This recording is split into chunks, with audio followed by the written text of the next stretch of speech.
and one could be forgiven seeing the cherry blossom around for thinking of it this morning as the Kyoto of the West. But Shillong really doesn't need to be compared to any other city or any other place. Well, the lilt of the harp and the flute, as we've heard, the lapping of waters as one rides in a boat or as one swims, as I did yesterday in the Krang Shui Falls, or the lilt of Kasi, give one a really wonderful atmosphere of the place, and it's been wonderful to be here, even though so far for a very short time. Yesterday, as I mentioned, I took a short tour around the environs of Shillong.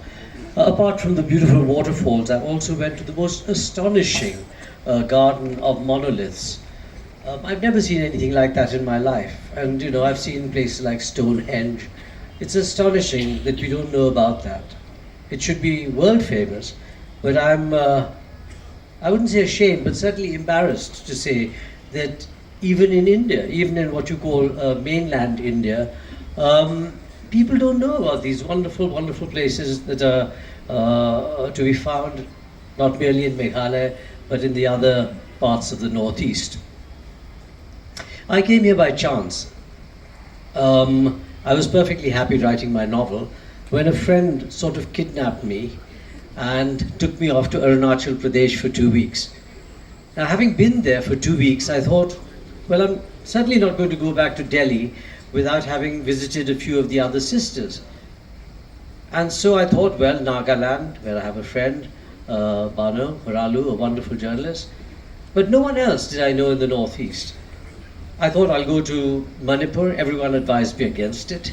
They said, wait a little, go to a few other places till it calms down. So I went after Nagaland, I went through Assam to Agartala and Tripura, where again I was very hospitably received.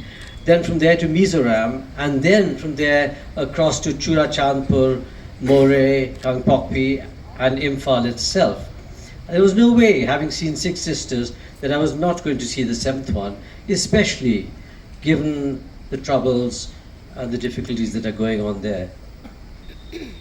Well, it's odd to be here where everything is full of cherry blossoms and peace and singing chief ministers and to sort of, in a sense, have this curious feeling of being in 2 places at one, a place where there's a great deal of bloodshed and a place where all one can think about really is the ineptitude of driving and the beauty of the cherry blossom.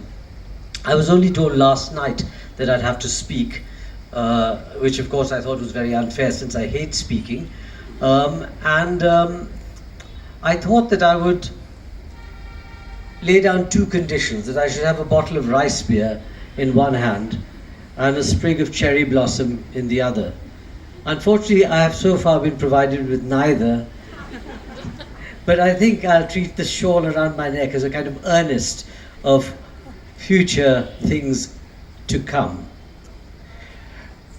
I discover I have a connection with Shillong, which I didn't realize till 5 minutes ago. Tagore apparently was in Shillong, and it was the basis of his inspiration for a famous novel that he wrote called Shesher Kavita, or The Last Poem. This is a poem that was read to my mother when she was pregnant with me. Luckily, that was what she was reading. Had she been reading A Suitable Boy, I would have been born with a flat head. But she was reading this book, and she was taken by the rather wimpish hero of the book, a chap called Amit. And she decided that if she had a boy, he would be called Amit, and a girl, Amita. So I was born, and in the Elgin Nursing Home certificate of birth, my name is Amit Seth.